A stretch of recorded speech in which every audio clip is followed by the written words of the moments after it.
Berikutnya terkait dengan tanggapan Ombudsman NTT atas temuan Kementerian Kesehatan dan BPJS Kesehatan terhadap rumah sakit di Flores Lembata. Di ujung telepon sudah bersama kita Bapak Darius Bedadaton, Kepala Ombudsman RI Perwakilan NTT.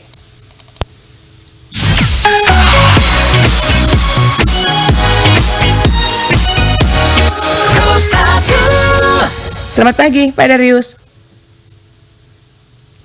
Halo, selamat pagi Pak Darius. Selamat pagi, Bu.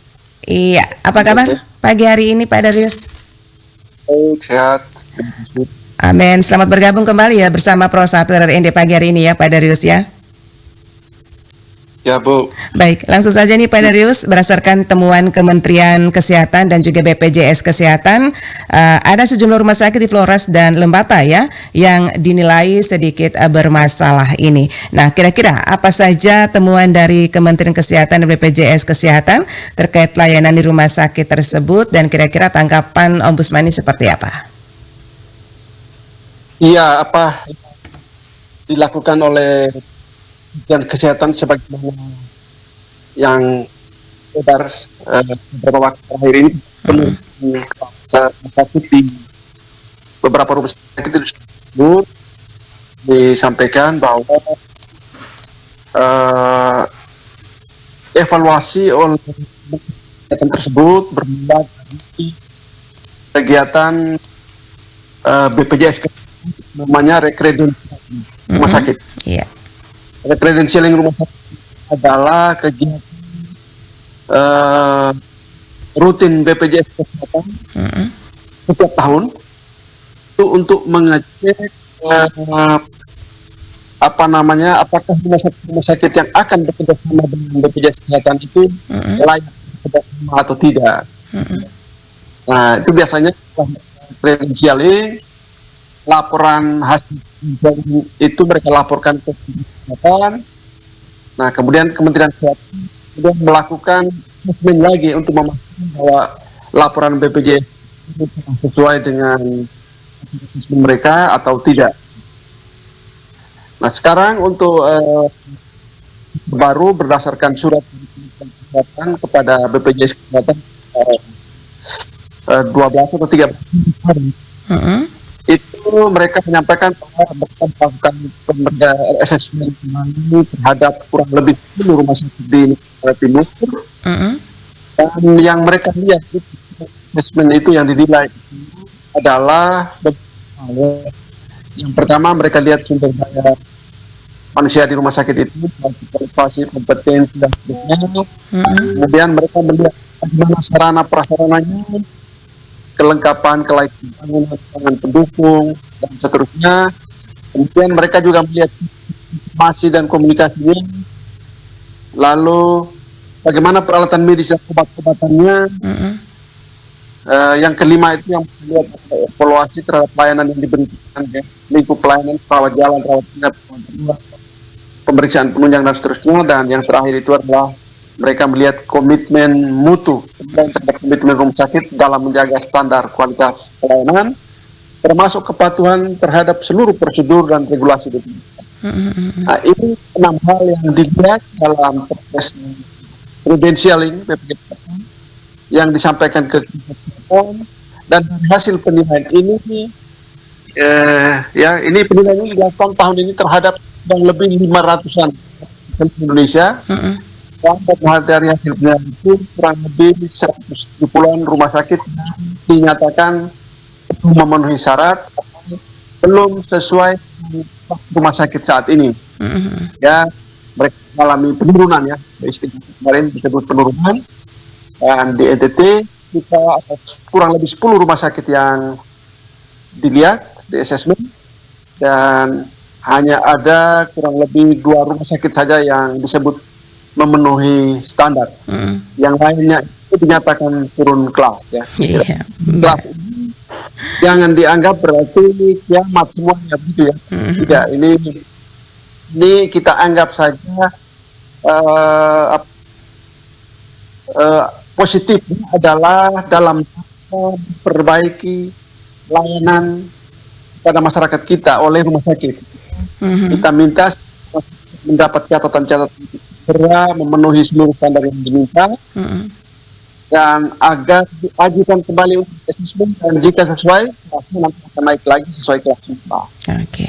Ini semata-mata pelayanan kepada pasien kita, tidak sekedar menurunkan dan Baik, ya Pak Darius, untuk wilayah Flores Lembata nih, kira-kira rumah sakit mana saja yang tidak memenuhi standar pelayanan?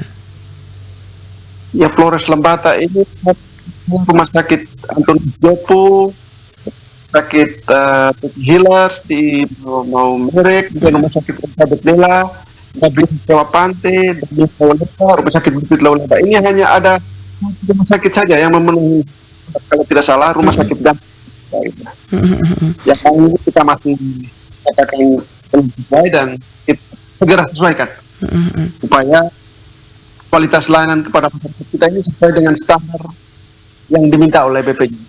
Oke. Nah, dari hasil evaluasi aspek pelayanan mana saja yang paling mencolok nih Pak Darius mengalami pelanggaran atau tidak sesuai standar? Ya, kemarin saya berdiskusi sedikit dengan BPJS dan Persi ini Persatuan Rumah Sakit Seluruh NTT. Saya ingin mengecek dari seluruh instrumen penilaian ini saat ini yang berat untuk dilaksanakan rumah sakit kita itu apa sih sebenarnya? Ya, ternyata saya diinformasikan bahwa yang belum dan masih akan diupayakan oleh rumah sakit itu adalah kesediaan sarpras khusus untuk ruang ICU, intensive care unit ICU. Itu ada rasio-rasionya di sana ya. Ada sekian persen dari seluruh total tempat tidur itu haruslah ada tempat tidur ICU-nya. Dan ICU itu harus juga ada persentase untuk yang sudah memiliki ventilator dan yang belum memiliki ventilator. Nah, yang mahal dari Sarpras ini adalah ventilator. Ventilator ini berapa harganya? Ventilator itu harganya sekitar 500 juta sampai 1 miliar gitu ya. Nah, sehingga kita butuh dukungan anggaran khusus untuk rumah sakit umum pemerintah daerah. Karena memang syarat yang ada di dalam form yang bisa kita tawar-tawar seperti ini. Oke. Nah, gitu. Baik, ya Pak Darius, kira-kira ini bagaimana Ombudsman menanggapi temuan ini dan apakah sudah ada langkah pengawasan atau tindak lanjut yang dilakukan? Ya, kami sejauh ini permasalahan ini ya berkoordinasi karena penurunan kelas ini tentu juga berdampak kepada pasien juga pengguna layanan berikutnya, dan juga berdampak kepada rumah sakit karena besaran klaim akan menurun. Kan pendapatan rumah sakit itu akan menurun kalau dia turun kelas, sehingga kami tidak khawatir kalau pendapatan menurun, jangan-jangan dia berkorelasi kepada pelayanan yang diberikan kepada pasien. Sehingga kami ikut berupaya bersama-sama diskusi dengan BPJS Kesehatan dan Persi Perhimpunan Rumah Sakit untuk mencari upaya bagaimana caranya dikomunikasikan dengan Dinas Kesehatan Provinsi dan Kementerian Kesehatan Republik Indonesia, sehingga dilakukan asesmen lagi bersama-sama untuk mengecek antara Persi rumah sakit kemudian dengan BPJS dan NTT dan dengan kesehatan untuk melihat apakah kekurangan itu bisa dilengkapi dalam kurun waktu yang disepakati bersama.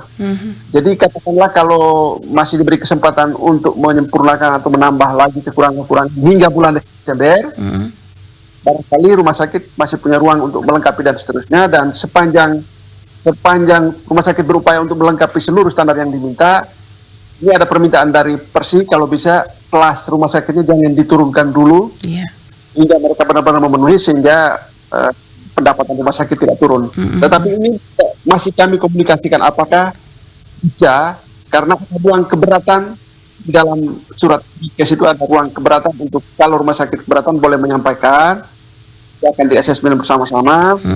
Kalau sudah cukup permintaan pemenuhan Sarpras dan seterusnya dipenuhi, itu nanti akan kembali lagi kelasnya gitu ya. Oke, ya Pak Darius, apakah Ombudsman telah memberikan rekomendasi atau teguran resmi ya kepada pihak rumah sakit atau pemerintah daerah? Dan kira-kira kalau ada teguran, apa saja nih bentuk sanksi yang menurut Ombudsman perlu diberikan kepada rumah sakit yang melanggar standar pelayanan publik? Belum. Kami ini kan belum ini bukan apa ya? Ini bukan laporan masyarakat yang disampaikan ke kami. Ini kami hanya melaksanakan tugas-tugas koordinasi saja setelah melihat berbagai reaksi publik terhadap penurunan ini. Jadi ini belum menjadi satu laporan, dan kami hanya berkoordinasi untuk mencegah penurunan kelas yang kemudian berdampak kepada menurunnya kualitas pelayanan kepada pasien, itu saja. Dan ini biasanya kami lakukan untuk semua isu yang mendapat reaksi publik, yang ada kaitan dengan pelayanan publiknya, dan kami berupaya untuk bekerjasama dengan rumah sakit, BPJS, Dinkes, agar hal ini bisa diatasi. Jadi penurunan ini, terutama pemenuhan standar-standar yang tidak lengkap ini, segera dipenuhi dalam rangka meningkatkan kualitas kepada pasien kita dan juga tidak mengurangi pendapatan rumah sakit. Itu yang kami lakukan. Baik.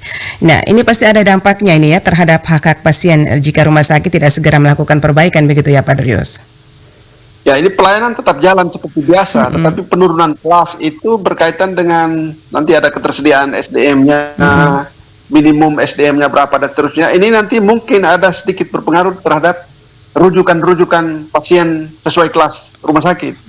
Jadi kan ada rumah sakit kelas D itu mungkin dia tidak bisa menangani satu diagnosa penyakit jenis tertentu ya, itu dan seterusnya, dan dia harus rujuk ke rumah sakit kelas C dan seterusnya.